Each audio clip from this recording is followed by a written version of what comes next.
I've identified 10 players ready to break out in 2024 and help your fantasy team take home that championship. If you can't wait to start drafting fantasy football teams, you don't have to. Underdog Fantasy has drafts going on all offseason with tons of unique and fun formats. Not to mention their flagship Best Ball Mania 5, where one lucky winner will become a millionaire. Plus, they already have pick'em lines ready for week 1 of the NFL season and their new streak format where you can win 1,000 times your entry. Just go to UnderdogFantasy.com and sign up using promo code ENDGAME to get a special pick'em that you can't get anywhere else, plus up to $250 in bonus cash. Now let's start with quite possibly the most obvious breakout candidate for 2024, and that is Drake London, wide receiver of the Atlanta Falcons. Despite having low production, like when you look at his overall stats, he's actually graded very highly as a wide receiver against man, zone, and press coverage. So the talent is there for him. It's not like this is a guy who hasn't shown the ability. He's just been stuck with terrible quarterback play for 2 years. But now he gets a real upgrade, not only at quarterback, but in this offensive system. Let's start with the obvious one, and that's a quarterback upgrade with Kirk Cousins. We know Kirk Cousins can sling it.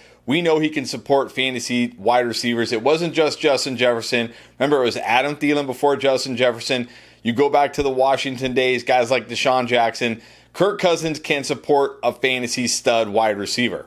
Not only that, Drake London's skill set matches perfectly with Kirk Cousins' skill set. Drake London really successful on those deep middle crossing routes, those in-breaking routes. And you look at it last year, Kirk Cousins led all QBs in passer rating on those exact routes. But it's not just a QB situation here that is much better for Drake London. It's also the offensive system he's going to be in this year. Remember, not only did they hire Raheem Morris to replace the evil Arthur Smith, but they brought in the offensive passing coordinator from the Los Angeles Rams. This is going to be a completely different offense, a completely different passing offense. And look, you look at Drake London, he's going to run a lot of the same routes that we saw Puka Nacua run last year in that Rams offense. We could see Drake London in that Puka Nacua role with a real quarterback, with a real offense. The stars are aligned for Drake London to absolutely break out in 2024. And a lot of times you can get him third, fourth round in Yahoo, ESPN type leagues because people were burned for 2 years in a row. But this is a year I think Drake London has his best season and breaks out for your fantasy team. Then how about a tight end breakout? Look, Sam Laporta rightfully got all the buzz among the rookie tight ends last year, really among all the tight ends last year, but rookie Dalton Kincaid also had a very nice season. Despite playing only 65% of his team snaps last year, Dalton Kincaid ranked 7th in receptions and 10th in yards among all tight ends. And now thanks to the departure of Stephon Diggs and Gabe Davis, the Bills have the second most vacated targets of any team in the NFL. Now, obviously, all those targets aren't going to go to Dalton Kincaid. I mean, if they do, he's going to break fantasy, but that's not how it works. But look, who did they really replace Stephon Diggs and Gabe Davis with? Curtis Samuel? Okay, a nice player, but don't expect him to soak up a ton of those targets. Keon Coleman, a rookie, probably going to need time to get going. He's not going to soak up a huge majority of those targets. There's a real shot for Dalton Kincaid to get a big chunk of those vacated targets and possibly be the number one target in this Bills offense. This is the perfect storm for the makings of an absolute breakout tight end. You've got a very good, talented tight end with a very good, talented quarterback in a good offensive system with very little pass-catching threats around him. In the past, we've seen tight ends in this similar situation like George Kittle, Zach Ertz back with the Eagles, Mark Andrews back with the Ravens when they didn't have any real pass catchers. We've seen tight ends in this situation become monsters in fantasy. Dalton Kincaid is in that situation right now. The perfect storm for a monster tight end season. I think he breaks out big time in 2024, and it wouldn't shock me at all if he is the number one tight end by season's end. Back to wide receiver, and I think we're going to see year 2 wide receiver Zay Flowers absolutely break out this year. The Ravens mostly used him as a flanker last year, which was good for him because he graded great against zone coverage, but he was also pretty good against man, so it's not like he has to be a flanker, off the line kind of wide receiver. He can also handle being on the line, and of course, would be great out of the slot. But what really gets me excited about Zay Flowers going into year 2 is how he finished the season last year. From weeks 12 on, including the NFL playoffs, he went over 20 fantasy points in PPR leagues in 5 of his last 7 games, and he had 8 or more targets in 4 of those games. You got to think that's only going to increase heading into year 2 now. We're going to see him more involved in this passing game. used in different ways, and nothing the Ravens did this offseason really scares me off of Zay Flowers as far as bringing in competition for targets. I think Zay Flowers is going to be the clear number one wide receiver here. I liked what I saw from this guy down the stretch. That's what you want to see from a rookie. You want to see him get better as the year goes on. Sure, he made some mistakes in that playoff game, but hopefully he learns from them. I think Zay Flowers is ready to take off in year 2 and help your fantasy team bring home the glory. How about another tight end? Kyle Pitts. I know right now you just rolled your eyes. I get it. It's Kyle Pitts. Everybody's tired of Kyle Pitts. But look, there is still a ton of potential for Kyle Pitts. It's easy to forget as a rookie, 1,026 receiving yards. That's almost 150 more yards than Sam Laporta had last year. The big difference was he only scored 1 touchdown as a rookie, so he didn't have this insane, crazy year to propel his perceived value.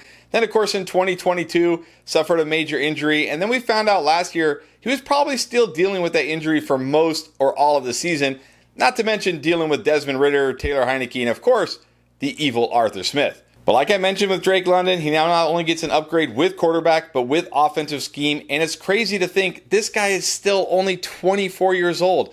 Look at past tight ends. Travis Kelce didn't have his first 1,000-yard season until his 4th year in the league at 27 years old.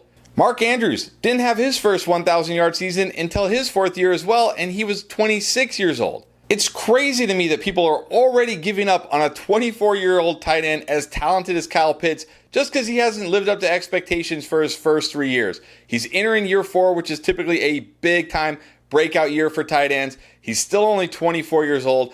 I think there is a ton of potential for Kyle Pitts this year. Look, I get it if you're nervous to draft him, but I think he's such a value this year, you got to gamble with him. One thing I've been advocating, if you're going to draft Kyle Pitts, go ahead and take a tight end later, like a Pat Freiermuth, a Luke Musgrave, somebody like that, just in case he busts again. But man, the potential is there for Kyle Pitts to have a huge year. I want to gamble on that on my fantasy teams. And now a wide receiver that hasn't quite lived up to potential so far is George Pickens of the Pittsburgh Steelers. Look, I said once he was drafted, I even said going into last year, I'm not drafting George Pickens. I want no part of George Pickens. And it had nothing to do with George Pickens. It's because I didn't think he matched with Kenny Pickett. And he didn't. He's been terrible every game with Kenny Pickett. He finally paid off for you in the fantasy playoffs last year if you somehow made it with him. But that's because Mason Rudolph was playing, not Kenny Pickett. But the good news is, it won't be Kenny Pickett this year because he's off to the Eagles. It's either going to be Russell Wilson or Justin Fields. I'd be fine with either of these guys. Now, I'd slightly prefer Justin Fields because, again, I think Justin Fields' arm strength at this point of his career compared to Russell Wilson meshes better with what George Pickens can do. But I'll be okay with either of these guys. And look, George Pickens gets this knock of not being a great separator, and he's not. But he did improve from year 1 to year 2 as a separator. He can improve again from year 2 to year 3. Wouldn't be out of the question. And it sounds like the Brandon Ayuk to Pittsburgh thing is completely dead. Not going to happen. Deontay Johnson now in Carolina. So he's a clear number 1 target in this offense. Sure, he's probably still going to be pretty boom or bust in this offense. But I think this year he'll be more boom than bust, unlike the previous 2 years. Do you want to win your fantasy league but don't have time to do all the research? Are you tired of drafting mediocre teams and then having to constantly hope you hit it big on the waiver wire just to compete? Do you wish you could have a fantasy expert like Pierre or myself with you while you draft? Well, now you can. With our app Draft Lane and our live draft pilot, we will guide you through every pick of your draft and tell you exactly which players we would pick if we were on the clock. Our proprietary algorithm will take into account your league settings, scoring, and roster requirements to identify the best picks every time you are on the clock to ensure you have a winning team from week 1. It's the closest thing you can get to having us there drafting with you. Get the biggest edge in fantasy football. Just go to your app store and search for Draft Lane and download it today and get ready to dominate your draft. All right, let's give running back some love. And I don't understand why Zamir White hasn't gotten more hype this year. Going into year 3 as a running back. And look, we saw last year in those last 4 games when Josh Jacobs was out, he got 17, 22, 20, and 25 carries. He also had 85 or more total yards in every game and went over 100 yards in 3 of those 4 games.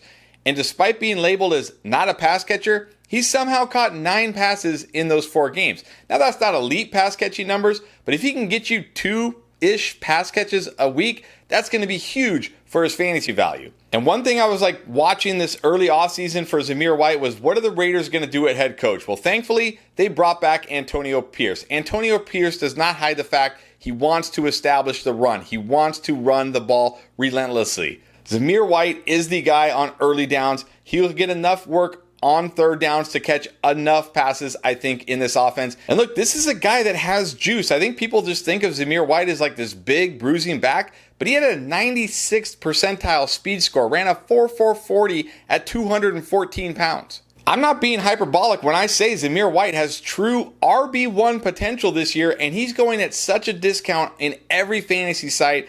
I think Zamir White is a guy you have to draft this year, poised for a huge year 3 breakout at running back. And now running back poised for a huge year 4 breakout is Javonte Williams. I've been talking this guy up all offseason, and despite rumors that, his roster spot was in danger after OTAs, training camp started and all we hear is great things about Javonte Williams, and as he's solidified as the clear RB1 in this offense. What I also love for Javonte Williams this year, he dropped 11 pounds. He's now back down to his weight, closer to what he played at when he was coming into the NFL. This is a guy, not an elite prospect, but he was a very good prospect coming into the league. Had a good rookie season despite splitting with Melvin Gordon. Then, of course, ACL tear. Struggled last year coming off ACL as expected. But look, here's the other thing I really like about Javonte Williams. He averaged almost 4 targets per game last year despite struggling coming off that ACL. Sean Payton's offenses, either as the offensive coordinator or the head coach, have ranked top 5 in targets every single year of his life. Now, I know a lot of people are worried about Jaleel McLaughlin stealing targets from him. The issue with Jaleel McLaughlin is he's a horrendous pass blocker. He's a liability in pass protection. Audric Estime, the rookie they drafted, he's just an early down thumper, not a pass catcher at all. Doesn't sound like Samaje Perine's making the roster. It sounds like he's going to be the one to get cut. So I think Javonte Williams is going to have a massive role in the passing game in this offense. If he can go over 4 targets per game, reach that 70-plus target point in fantasy, he could absolutely break out in a huge way in 2024. And he's a complete afterthought in drafts because he's done almost nothing for his first 3 years. Don't give up on him. I think Javonte Williams ready for a massive breakout this season. Now, speaking of 70 targets, last year running back Tyjae Spears actually did have 70 targets. He ranked 9th among all running backs in targets, 11th in receptions. Unfortunately, he only had 100 carries because he was playing with King Henry. But now Henry is gone, and sure, they did sign Tony Pollard, and this is going to be a 1A, 1B situation. Head coach Brian Callahan has already said, we don't feel like there is an RB1. We're going to use both these guys equally, but I think eventually there is going to be an RB1, and I think it's going to be Tyjae Spears. Because when you look at these two guys last year, Tyjae Spears was just miles better than Tony Pollard. Spears had a higher yards per touch than Tony Pollard, a higher yards created per touch, higher juke rate than Tony Pollard, and a higher breakaway run rate. I just think Tyjae Spears brings another level of juice and dimension that Tony Pollard just doesn't. So while they both go pretty late in drafts and have similar ADPs, Spears is the one I find myself drafting most often. I just think he has more upside than Pollard, and I do think as the season goes on, if one of these guys is going to pull away, it's going to be Tyjae Spears, and I think Spears is ready to break out in year 2.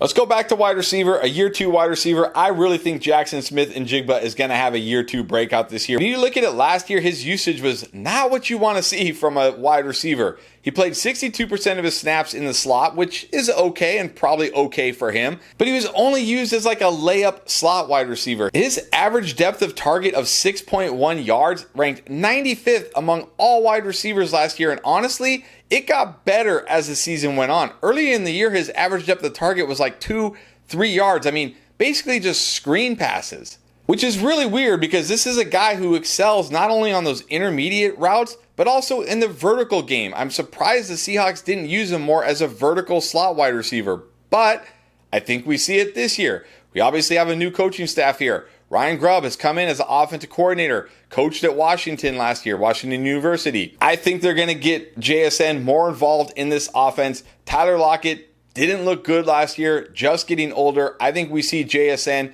take over that number 2 role. And in fact, I talked about it, JSN could be this big slot wide receiver with that vertical game, similar to what we've seen from Tyler Lockett many years in his prime. I think he could fill that Tyler Lockett role out of the slot with that big play vertical upside. So Jackson Smith-Njigba, another guy in most leagues, has been kind of forgotten because he didn't do anything as a rookie, but I think he's poised for a huge year 2 breakout. And then finally, I find myself coming around on Jameson Williams. This is a guy, I liked him as a prospect, but I felt he was a bit overrated. I felt like he was one of those guys who had that great athletic profile, those great numbers in college, but needed to polish his game. Then, of course, going into year 2, got hit with that gambling suspension, did almost nothing last year. But maybe, just maybe, year 3 is the year because we are hearing him get talked up a ton in camp. And look, sometimes you got to pay attention to this, sometimes you don't. But when Dan Campbell is talking you up and talking about trust and improvement and things like that, you got to pay attention because Dan Campbell is one of these head coaches that tells you what he feels. He's not one of these guys who says one thing, does another. If he's talking up Jameson Williams, it means Jameson Williams is going to have a bigger role. Now, is Jameson Williams going to break out to the point of being like a number 1 wide receiver? Definitely not. I mean, you got Amon-Ra St. Brown there, you got Laporta. He's going to be what he is. He's going to be a downfield, deep threat guy. He's not going to be a guy that you're going to feel great about having a high floor on a weekly basis, but he's going to be a guy when you need to hit a home run, when you're like, hey, I'm desperate this week, I need a flex option with tons of upside. That's going to be Jameson Williams. I think we could see him have a very good year 3. Anything would almost be better than year 1 and year 2, but I think this year, Jameson Williams becomes a guy you want on your fantasy team for that weekly upside to help you win matchups as a flex play, as an upside wide receiver 3. So don't sleep on Jameson going into year 3. I wasn't on him the first 2 years, but I like him this year. So those 10 players are ready to break out and dominate this year, but who are the top 10 must-have sleepers for 2024? Don't worry, we got you covered in this video right here.